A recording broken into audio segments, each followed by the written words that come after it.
Alright, so today I'm going to be ranking some of the common services and repairs you see over at Honda. Tech perspective. Just me going over each service and repair as if it was like a customer coming in on their own or for only that repair. So, without further ado, let's get into it. Starting things off, we can go with the simple oil change. It's probably going to be, I don't know, if I were to say probably low C tier, maybe even D tier. Coming in for an oil change, I mean, every car needs it. You see that very often, but by the time you get the car in, do the multi-point inspection, do the multi-point video, go over everything. If there's not really any other service that it needs, I mean, you're not really making a ton of time on that. You only get 0.4 for doing that. By the time you get the car up in the air, do everything you need to do, get it back down, do all your checks, you're usually sitting at about 0.4. So up next is going to be a B service, which is going to be just an oil change, but you also do a brake inspection. Now I'm going to put that in B tier. I mean, it's a little better than just doing an oil change by itself because, you get the chance to possibly do a brake job. I mean, which, again, brake job's going to be at S tier. Really can make a lot of time on that. But doing the brake inspection, you get a little more time for that, so it's a little easier to make your time back and make some time on the job. But yeah, I'll probably put that in B tier. Up next, got just a tire rotation, which I personally haven't seen someone come in for just a tire rotation, but if it did, that would definitely be D tier. Like, I mean, if that's all you're doing, kind of, you only get 0.3 for that, kind of crappy. But yeah, just lifting vehicle up, rotating all the tires around, torquing everything down, I mean, and then doing all your multi-point stuff on top of that, yeah, you're not making time. You're losing time on that. Up next is going to be your Minder 2, which is going to be your cabin and engine air filter. I'm going to put that up in S tier just because it's like whenever you need to get that done, I mean, it's very simple to do. I mean, you pay 0.6 for that, which, I mean, that's kind of insane for how easy it is to do. I mean, I know back on some of the older models where you have to tear apart the dash, that makes more sense, like in order to change those cabin filters. But on all the stuff we're seeing nowadays, it's very simple to do. I mean, just very nice to see that in any sort of ticket that you're getting. Up next is going to be Minder 3, which is going to be your transmission fluid change. Now, usually those are around 0.5, which that's not bad. Welcome addition to any kind of service you're doing.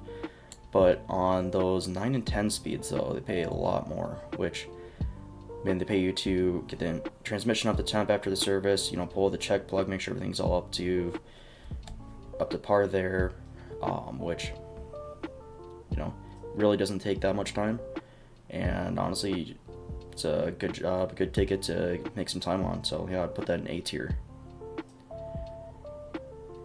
Up next is going to be Minder 4. Minder 4, that's going to be immediate S tier. Put that above the cabin filters. Just because it's like, anytime you get a Minder 4, it's like, kind of want to punch the advisor a little less, Nah, I'm just kidding. All of our advisors are great to work with. I mean, I don't know where the kind of meme where, the techs just freaking hate the advisors, which maybe I'm just lucky and, work at a place where all of our advisors are good. Maybe I'm a little too naive to the industry to where not disgruntled like, oh, I freaking hate the advisors. They're always on my case. I'm just trying to do my shit. I'm just trying to get my stuff done. I mean, it's like, I don't know. I feel like usually for the most part, it's like, you have adequate time to get the jobs done. I mean, I know there's exceptions, and usually in those cases, you just kind of work with the advisor, get everything done, and usually there's no problems. I don't know. Don't have any problems with people I work with, so yeah.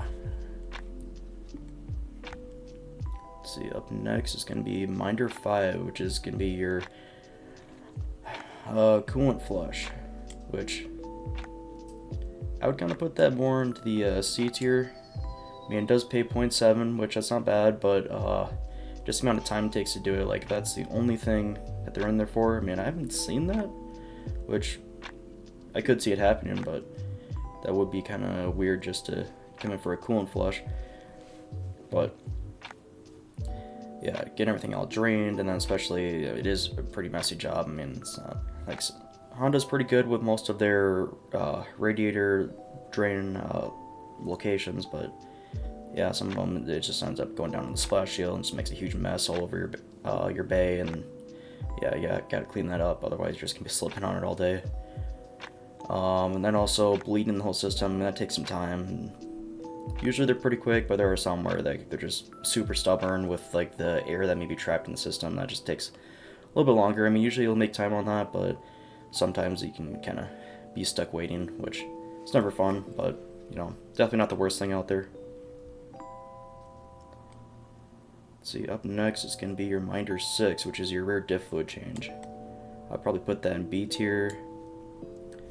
Pretty solid job. I mean, 0.5 for it, very simple, drain and fill, not much to it. So, yeah, it's just a welcome addition to any kind of service you're doing. I mean, usually not that bad for time, and yeah, just an easy little bump to what you're doing. Up next is going to be Minder 7, which is going to be your brake fluid change. Probably put that below your Minder 5. Now, being in the rust belt, I mean, sometimes those bleeder screws get seized in there, and that can just make the whole job a complete nightmare and mess. I mean, last thing you want is breaking off the bleeder screw in the caliper, and then it's like, if you don't have one on hand, then you're kind of screwed, because, you can't give the car back to the customer, the broken bleeder screw, and then, yeah, it can just end up causing you problems. But for the most part, they're pretty good, like, assuming everything's going to plan, get your fluid in there, gravity bleed everything, if you got other stuff going on, it can be a nice little time bump. Otherwise, if that's the only thing they're in there for, that, yeah, usually about 0.5 is what it would take you anyways, so don't really make a ton of time on that, but usually it's like no one's coming in for just a brake fluid change, so usually making a little bit of time off of that, which is always nice.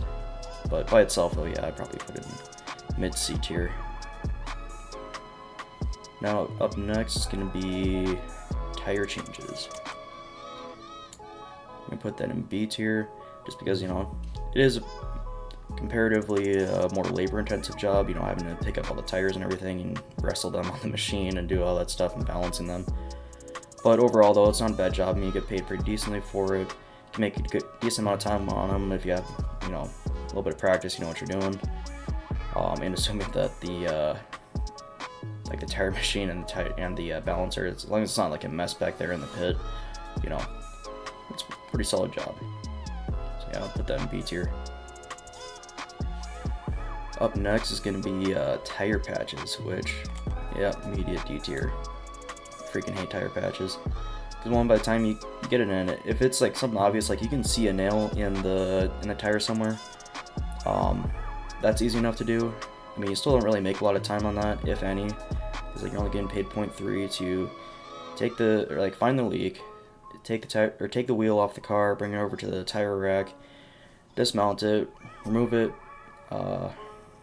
gear plug in your patch and everything, get it all repaired, put it all back together, balance it, and put it back on the vehicle, which, I mean, that's a lot of stuff to do for only 0.3. But the worst ones, though, are where it's like leaking from somewhere where it's like not super obvious, or it's not like a very big leak, or if it's just gonna be taking a while to find it. Like having to grab the dunk tank and like spray the whole thing down with soapy water. I mean, it just takes a ton of time, and then by the time you figure it out, well, you're not gonna be making any time on it anyways. So yeah, if it's like leaking from the bead, or if it's like leaking from the TPMS sensor or the valve stem. I mean, we even saw one where like there's some rust on, like they had steelies.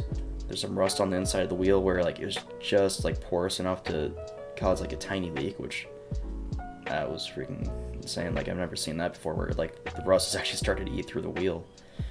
But yeah, you can definitely, it's very easy to lose time on those. I mean, yeah, it'd be hard pressed to make time unless it's something like super obvious and you can just kind of like rip the wheel off, run over and patch it real quick, which I don't think at that point you're maybe doing a little too much. But hey, as long as you're making time, I'm not going to judge you for that. But personally, I don't like them at all. But something needs to be done. Alignments, that's going to be another S tier. Now with Hondas, all of our vehicles are pretty much tow and go. I mean, there's not really a lot of like camber caster adjustments unless you have some aftermarket parts on there. But I know some of the newer stuff, they do have a little bit of camber adjustment up front. Like if you look on the top strut towers, there's that bolt you can move and kind of shift it around a bit. But for the most part, you're just going to be checking the front and rear toe, getting that all back into spec, and yeah, making an easy 1-4 on those. It takes like maybe, I don't know, 20-30 minutes to get done. Assuming there's not anyone like stuck on the alignment rack. I know there's times where it gets backed up, especially during like the spring and the winter, and people are switching out their tires, or we have tire events going on. It gets a lot more busy, but assuming everything's open, you know, that's a very solid job to do. Like, definitely like getting those. Let's see, another S tier is gonna be brake jobs. Now, brake jobs are always nice. I mean, like, assuming that the on-car lathes are working correctly. I've had issues where I've probably gone through 3-4 different machines, and each time they're having like calibration issues. I mean, they're very finicky, but I mean, when they work, they're nice. But yeah, assuming you're not running issues like that, I mean, it's always nice to get brake jobs. You know, you can definitely make a lot of time on those. I mean, especially if it's a case where you have to replace the rotor, like getting that removed. You know, just take your impact driver, get that set screw out, throw on the new rotor, throw on new pads, and get everything all cleaned up, lubricate your slide pins, and you're all set. I mean, that's a very easy job for how much it pays. I mean, definitely always happy to see those. Then last one here, we got like battery testing, which I'm gonna put that in D tier.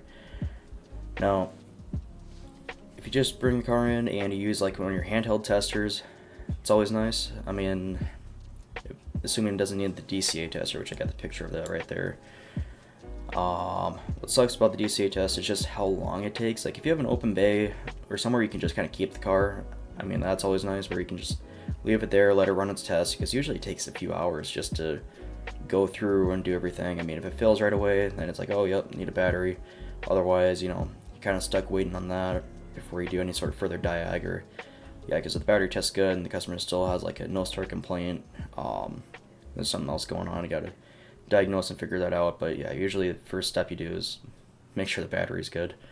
But yeah, it just kind of sucks how long those take, and yeah, usually by the time you're done with your test, you know, that's about how much you get paid for it. I mean, unless, yeah, I think usually it's like 0.6 or 0.8 for running a DCA test. I think it's 0.6, but yeah, by the time that runs through, I mean, you're not going to be making any time on that. I mean, yeah, it just kind of sucks to do, but if it does fail right away, you know, it makes your life easier, and you know, you can get an answer faster. But yeah, generally speaking, it kind of suck. But I would say tire patches are worse. Yeah, I mean, let's take one last look at this. See if I can move anything around. You know what, I'll put the diff fluid up at A. Yeah, just because it's like a very easy job to do. Pays pretty decent. So I'll put that up there. It's not, you can't make as much time as some of the transmission fluid changes, just because some of them, they pay a lot more, and then they take about the same amount of time to do. But so yeah, I'll probably move that up there.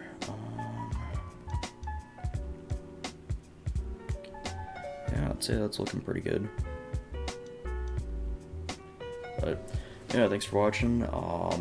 Leave a comment down below if there's any services you want to see me talk about, or I may do another video implementing more of like the more advanced diagnostic and repairs, or may start or may do a tier list for all the warranty work, which I mean, definitely plenty of stuff there. But I mean, yeah, some of it's definitely better than others. Some of them, they really kind of suck, especially those gearbox recalls that have been going on. But yeah, thanks for watching, and until next time.